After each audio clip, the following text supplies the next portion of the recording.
Chapter 40. Numerals. Chapter 40 covers the following: Latin numerals, both cardinal and ordinal numbers, various uses of the genitive and ablative cases, and at the end of the lesson we'll review the vocabulary, which you should memorize in this chapter. There are two important rules to remember in this chapter. Rule 1. The only cardinal numbers which decline in Latin are unus, duo, tres, and millia, meaning 1, 2, 3, and thousands. Rule 2. Latin expresses partition, for example, all of or some of, in two ways. One, with the genitive, which is used with millia, meaning thousands, superlatives, words designating partition, and certain pronouns and adjectives. Or 2, with ex or de plus the ablative, which is used with all numbers except millia and quidam, meaning certain. Funny, isn't it? The first thing most people learn when they start studying French is un, deux, trois, meaning 1, 2, 3. Or in German it's ein, zwei, drei. But unus, duo, tres is the last thing Wheelock introduces. And he's right. While numbers are basic words in most modern languages, and there's no doubt were used often and widely in Roman society, numerals are relatively rare in the Latin texts preserved from antiquity. And why is that? Among the ancient authors whose works have survived to our day, there is a general disinterest, if not a strong distrust, in the value of quantifying information. In many ways, it's the complete opposite of the way we rely and dwell, indeed count on, anything expressed numerically. A fixation bordering on arithmophilia, the intense love of numbers, that utter confidence many of us have in any fact that's been garbed in mathematical terms. The ancients saw things very differently, or at least those did who today serve as representatives of their time.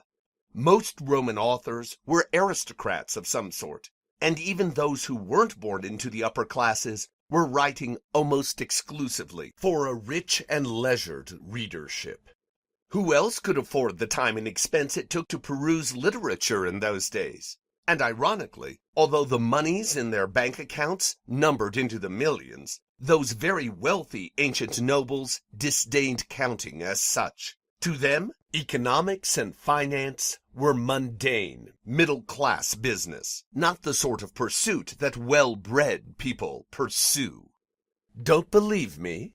Go read Cicero, Virgil, Ovid, Seneca, one of the richest men ever in Rome, who certainly had plenty of coins he could have counted. And you'll cover vast passages in which there's not a single numeral to be found. Even Caesar, a general who had to think constantly about enemy numbers, casualties, supplies, and the like, includes remarkably few numerals.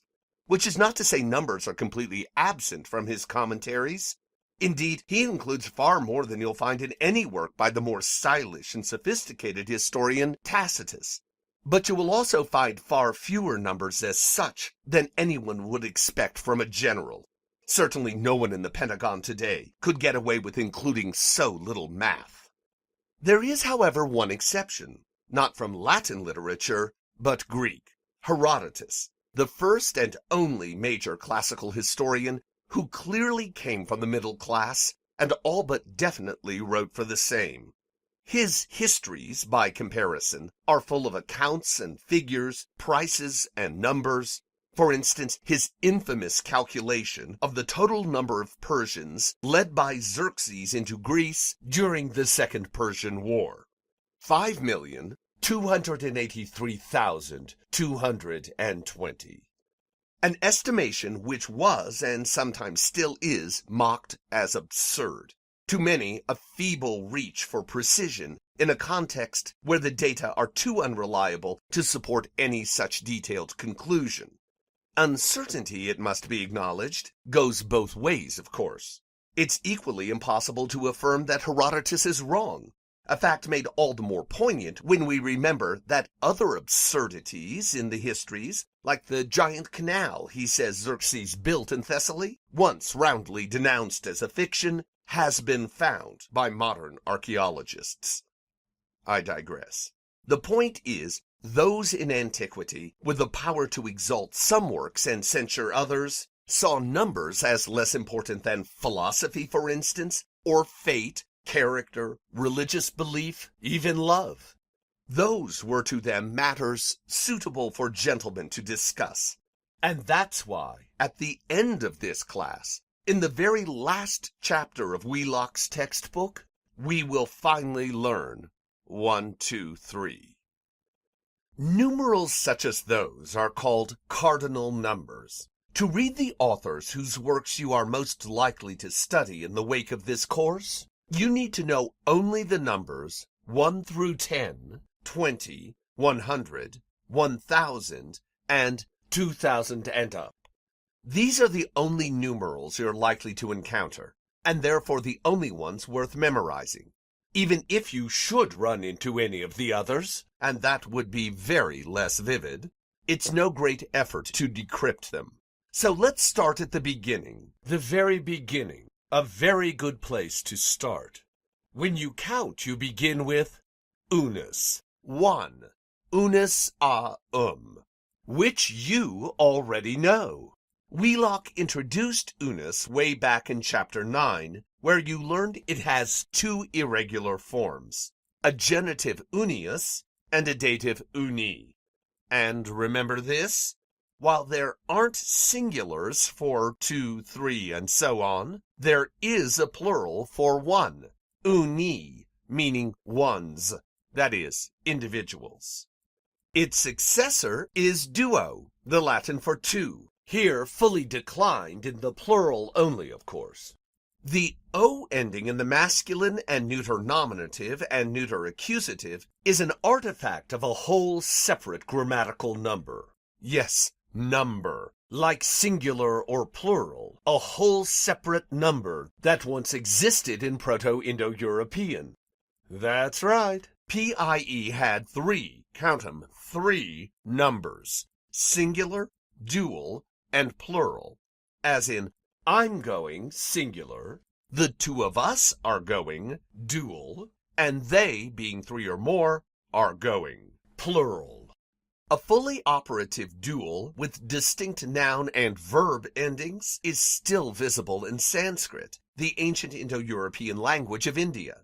And though dying, the dual in ancient Greek was still alive enough to show up occasionally in the works of some authors like Plato. In Latin, bless the Romans, the dual is dead. Its fossil imprint found only in words with a strong two sense, like duo, and ambo, the Latin word for both. Ambo gives us the word ambidextrous, meaning able to use both hands with equal effectiveness. The other forms of duo show that well before the classical age, the Romans had been busy replacing the original dual endings with plural forms drawn from more common and familiar declensional systems, first, second mostly. That process of de-dualing had resulted in duai, duorum, duarum, duos, duas, forms which account for almost half of duo, which in this case is not unus. But for some reason, in the dative and ablative, duis did not appeal to the Romans, who preferred the more third declension-like endings obus and abus, producing duobus, masculine and neuter, and duabus, feminine. Let's play Grimm's Law again. An Indo-European base, dwa, would have become what in English? Think dent and teeth. Yes, two. TWO, which explains something you learned in kindergarten, if not before, but may never have made sense to you. The fact that 2, the number, is spelled with a W, even though we have chosen not to say one twu. Dignity may have played a role in that decision. The W in two is an artifact of the W sound, inherited from Proto-Indo-European and still fully audible in Latin duo. Why, after all these years, English still includes the W in the written form of to is unclear. Are we the slaves of tradition? Or just lazy? Or is it that changing the spelling to TU means a lot of work with little reward? Should we also start spelling one WUN? 1, 2, 3. In Latin, that's tres tria, the last of the low cardinals that decline. As a fully regular third declension adjective, it's I stem, of course. The base tri is cognate with English 3. Compare Latin pater versus English father. Henceforth, from 4 to 1999, Latin numbers are indeclinable adjectives. They don't change form, and which noun they modify in a sentence can be determined only in context. For instance, in a sentence where there's only one plural noun, or by proximity. In other words, the number's right next to what it goes with. Back to counting. Latin 4 is quatuor. 5 is quinque. Note that in both quinque and quatuor, Latin has QU where we have F, 5 and 4, if that helps with the memorizing. 6 is sex. 7 is septem. 8 is octo. The O ending is clearly dual, so octo must originally have meant 2 sets of, well, I guess it has to be 4. Is that a remnant, perhaps, of counting by fingers, 4 at a time, or by hands, the way the height of horses is sometimes still measured in hands? 9 is noem, and 10 is decem. Do these last 4 numbers sound at all familiar? Think months. September, October, November, December. Obviously, to the Romans, those are months number 7, 8, 9, and 10. So what's their month number 1? Count it backwards. Is it January, our first month?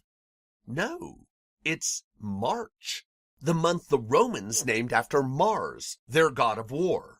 According to myth, he was also the father of Romulus and Remus, the founders of the Roman nation. So it's appropriate that his month was the first in their calendar. And here's another thing to know about Mars. Early in Roman history, he wasn't a war god, but a fertility deity who oversaw agriculture. So it's also appropriate that his month is March, because that's when spring comes and farming can begin. And here's yet something else to know about the Roman calendar.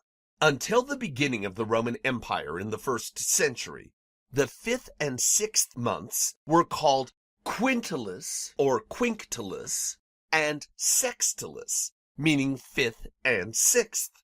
But after Julius and Augustus Caesar, these months were renamed July and August. I approve. I think it's good we don't have months named quinct and sext.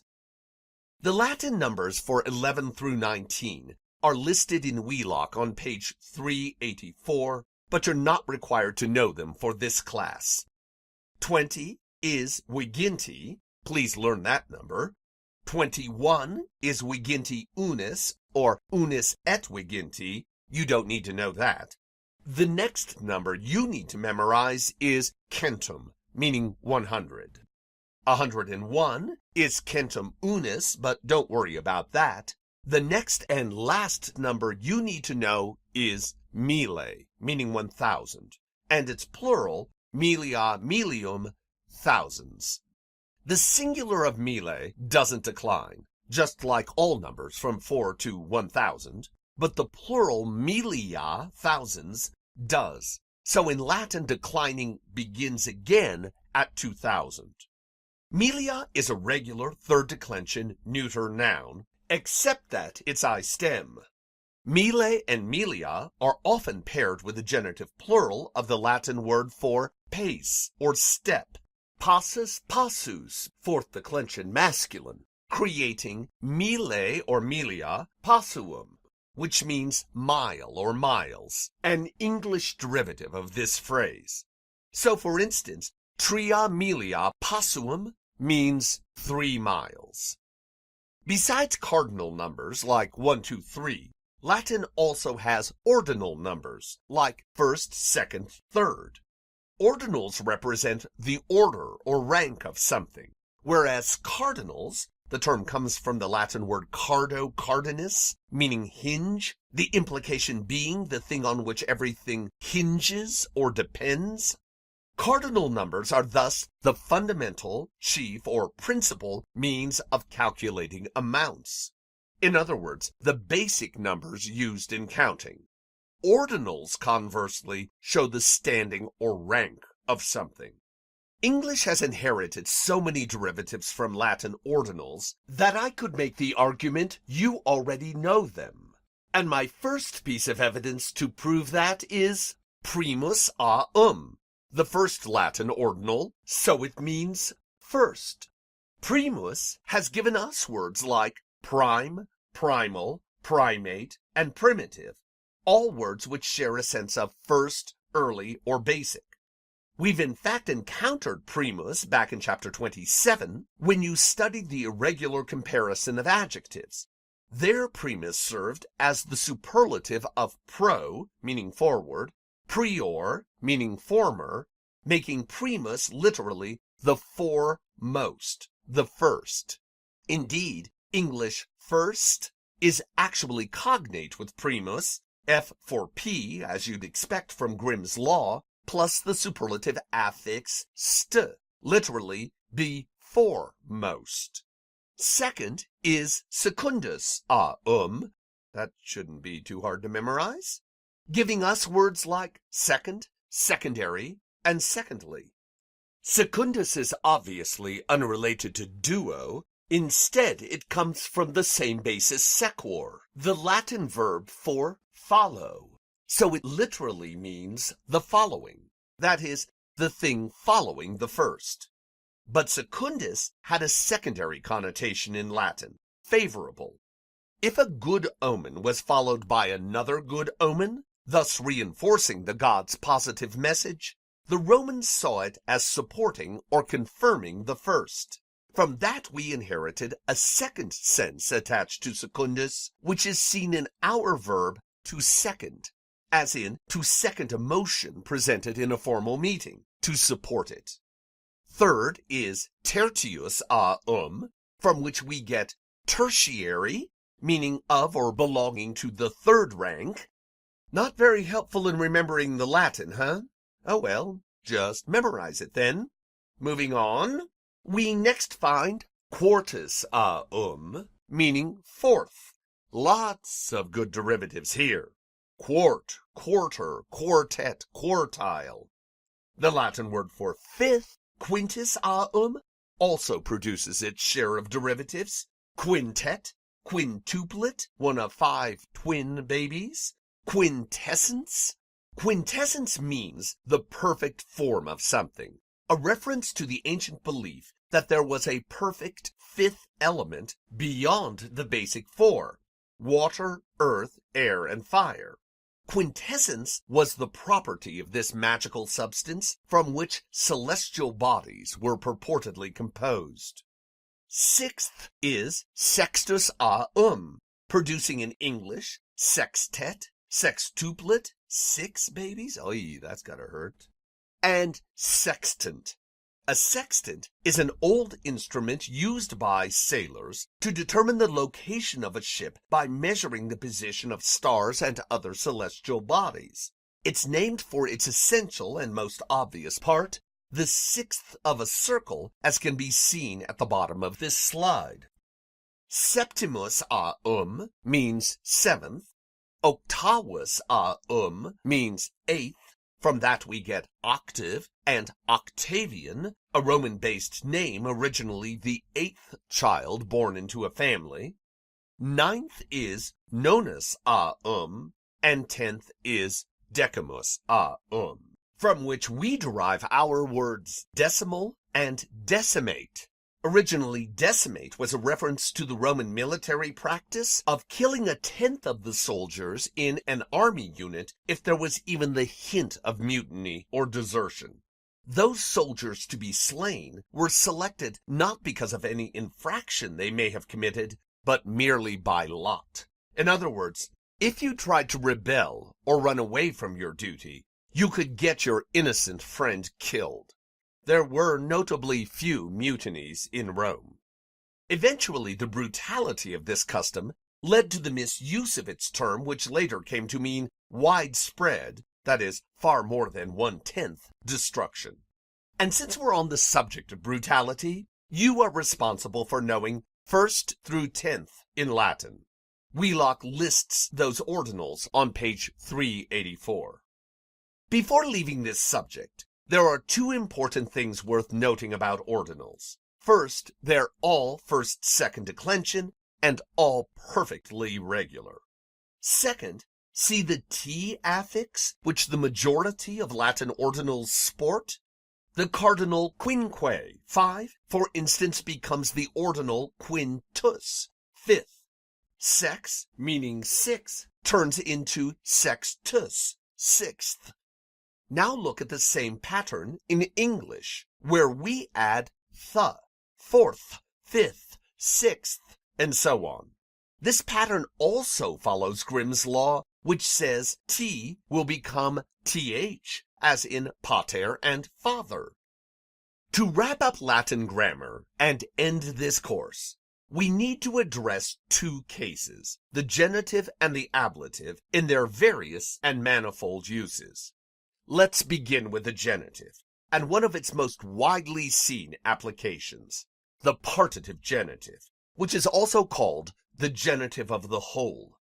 This is the use of the genitive seen in phrases like, some of us, those of you. It shows the group to which a certain subgroup belongs. The partitive genitive is often used with numerals in Latin, but only those numbering 2,000 or more, as in 3,000 of us. It also follows superlatives, as in the best of them, and certain words that designate partition, like pars militum, part of the soldiers. Besides pars, these certain words include plus, more, satis, enough, minus, less, multum, much, nihil, nothing, tantum, so much, quantum, how much, and quid or aliquid, what or something. Note the idiomatic use of the genitive here with words like nihil, meaning nothing. That is, Latin says nihil boni, literally nothing of good, where English prefers nothing good.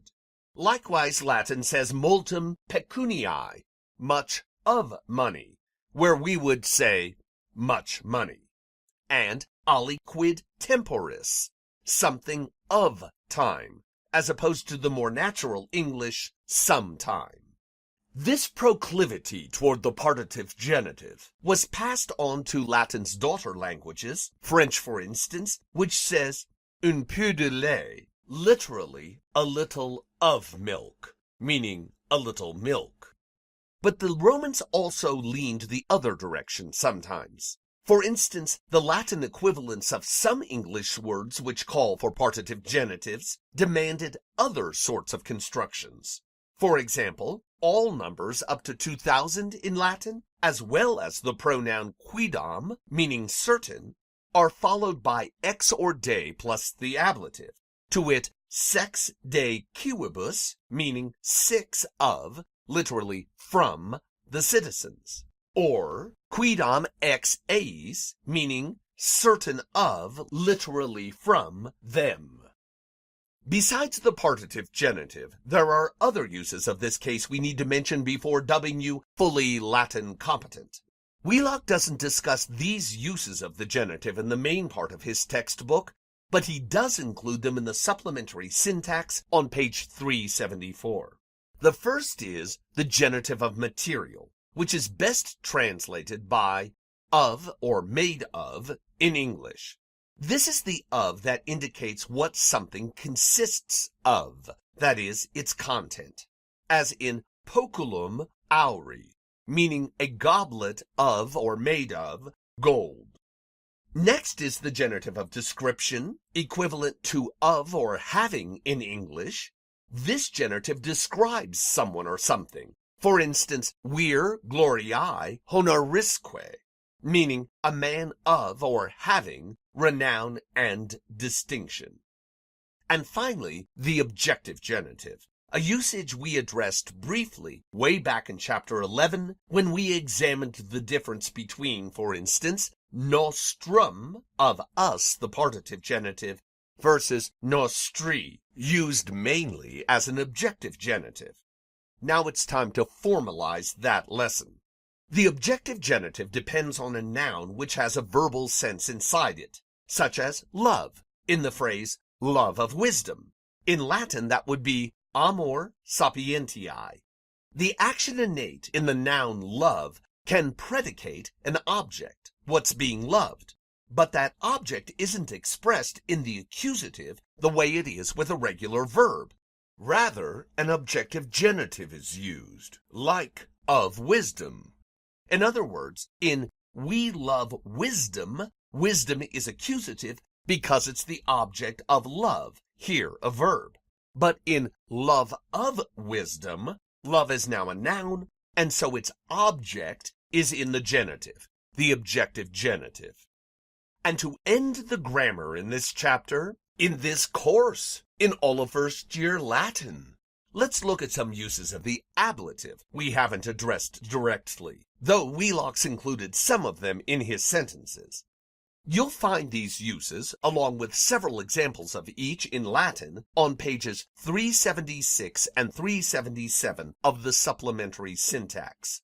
You're responsible for knowing them, starting with the ablative of specification, which is best translated by the English preposition in, though Latin, please note, uses no preposition. The ablative of specification shows how something applies to whatever the sentence is talking about. For instance, dives opibus, meaning rich in resources. Opibus is the ablative of specification here. You'll often find this usage attached to an adjective which it clarifies in some way. Next is the ablative of cause, meaning because of or out of. Again, no preposition in Latin. It's a close kin of the ablative of means, except that the thing in the ablative here is almost always an abstract noun. Tools and instruments are the type of noun most often used in the ablative of means. The ablative of cause shows the reason a tool was used or any action undertaken. Here's an example. Timore magno fugit, meaning he fled out of or because of great fear. That is, his legs were his means of fleeing, but his fear was the cause. The ablative of degree of difference, no preposition, means by, when by shows the range, close or far, between two things. A comparative or superlative form is almost always somewhere nearby, as in duobus millibus passuum longius, meaning 2 miles further or by 2 miles further, that is, often the distance. Duobus millibus passuum, 2 miles, the ablative here, indicates how much further away something is. And finally, the ablative of description. The Romans could use either the ablative or the genitive, as we just saw, to describe something. Of or with are the best words to use in translating this species of ablative. For example, bona fide, meaning of or with good trustworthiness. That phrase gave us the adjective bona fide, as in a bona fide offer, meaning a reliable one. And here's a bona fide offer, one I know you won't refuse. Let's call it quits on Latin grammar because we're done. That's it for the grammar in this class. Now, here's the last list of vocabulary words you have to memorize in this course, beginning with caput capitis neuter, meaning head. It's a third declension neuter noun, which is not I stem. It doesn't end E-A-L or A-R in its nominative singular. This word underwent a fascinating evolution in later antiquity. It was replaced as the principal word in Latin for head by another word, testa, which originally meant potsherd, that is, a broken piece of pottery. Thousands, perhaps millions of ancient potsherds have been found. Below are a few examples. The question is, why did testa, potsherd, replace kaput? Was it a joke, like mug for face? Oh, I ran into a tree and I think I cracked my potsherd, which spread so widely and lingered so long that later generations innocently started saying testa for head because they didn't know Grandma was making a joke. In much the same way, late ancient Romans stopped using equus for horse and began instead saying caballos, the Latin word for nag, an old broken-down horse. Hence cavalier, an English word for knight, and the Spanish word caballeros, meaning gentlemen. Linguistically, that means nag riders. Olé. Testa is still the Italian word for head. In French, it became tête. German presents an interesting analog. Its word for head, Kopf, comes from a base that originally meant cup. Playing with head terms was apparently a widespread Indo-European tradition. Why? Who knows? In any case, after being usurped from its head role, the Latin word caput didn't die. Far from it. It had other senses to keep it going. For instance, it could also mean an individual, a person, as in per capita, a Latin phrase English borrowed wholesale with the meaning for each person, or one by one, literally through or by heads. Our phrase head count carries much the same sense. Caput could also be token life, as in our adjective capital, like capital punishment. In yet another sense, the Romans used caput to mean movable property. Thus, cattle, for instance, were counted by heads, as they still are in many parts of the world. Indeed, the very word cattle itself comes from caput, because cattle were the Romans' principal type of movable property. The next word is dominus, domini, masculine, meaning master or lord, a second declension masculine noun. And following that, another noun, sensus sensus masculine, meaning feeling or sense, a fourth declension masculine noun. Next, Mr. Wheelock asks you to go to page 384 and learn the cardinal numbers 1 through 25 and the ordinals 1st through 12th. But for this class, you need learn only the low cardinals 1 through 10 and 20 and the ordinals 1st through 10th. To that add the indeclinable adjective centum, meaning 100, which is based on a well-attested Indo-European root that, for instance, shows up in Greek as hekaton. So it seems pretty certain Indo-Europeans could count up to 100 at least. Beyond that, looks less likely, since the Latin word for 1,000, mille, in the plural milia, which we noted above, is third declension I stem, does not come from the same Indo-European base as its Greek counterpart, kilo. The linguistic origin of both is unclear. What is clear is that these words are unrelated, as is the English word thousand, which comes from a base tum, meaning swell, the same base which underlies tumor. The absence of a common linguistic root for thousand suggests Indo-Europeans couldn't, and probably had no need to, count that high. If they were nomadic, as some scholars think, and thus were forced to carry their possessions everywhere they went, they almost certainly didn't own 1,000 of anything. Counting to 1,000 would have been pointless. The next word is justus a meaning just or right. It's a first-second declension adjective. We've seen the base underlying this word before, in jus juris, a noun meaning right, justice, or law. To this your base has been added the affix t, which is often used to create adjectives. So Eustace means literally lawful. Next up is taught, meaning so many, another indeclinable adjective.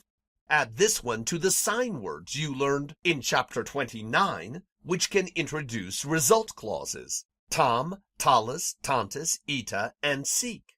And now, taught to. The correlative of taught is quot, meaning how many. Learn quot. The next word is omnino, an adverb meaning wholly, entirely, or altogether. Not much to say about this, except that I think it would make a great brand name for a cookie. Omninos, they're everything you want in a cookie. So let's move on to misceo, miscere, miscui mixtum, meaning mix, a second conjugation verb. How would Latin say, don't mix, plural, the old with the new? Don't do something. How do you say that in Latin? Obviously, it's a negative imperative. Do you remember how Latin forms those? We talked about it in chapter 32 when you studied wallo, nolo, and malo, Latin's wish verbs. That's right. You use nolo in the imperative mood, meaning literally be unwilling to. In the plural, that would be nolite, and it takes a complementary infinitive. Now, how about the old and the new? What are those? Yes, adjectives acting as nouns. What do you call those? Oh, right, substantives. And these are plural. But what gender? Old people? No. Old things. New things. So these substantives are what gender? Neuter. Now put all that together, and you get nolite vetera cum novis miscere. And finally, the final word on this vocabulary list, the final word you have to learn in all of beginning Latin is reperio, reperire, reperi, repertum, meaning find, discover, learn, or get. A fourth conjugation verb. The pair in reperio is the same pair seen in experior, a base you'll remember that means to cross a boundary. Here the boundary between ignorance and understanding. What you do when you learn something. Note that the perfect active base repair features two P's. This is a relic of reduplication. What was left after repeperi collapsed into reperi. Note also that this verb has both a physical sense, find, and a mental sense, learn. Do the rules that were cited at the beginning of this chapter now make sense to you? If not, please review this presentation. If so, please proceed to the next slide. For the next class meeting, please bring in a copy of the practice and review sentences for chapter 40. Finis ad venit! Mecum retro numeremus decem, novem, octo, septem, sex, quinque, quattuor, tres, duo, unus, perfecta omnia sunt, nunc literis latinis utimini, o discipuli carissimi et sapientissimi, valete et vivite Deu et feliciter.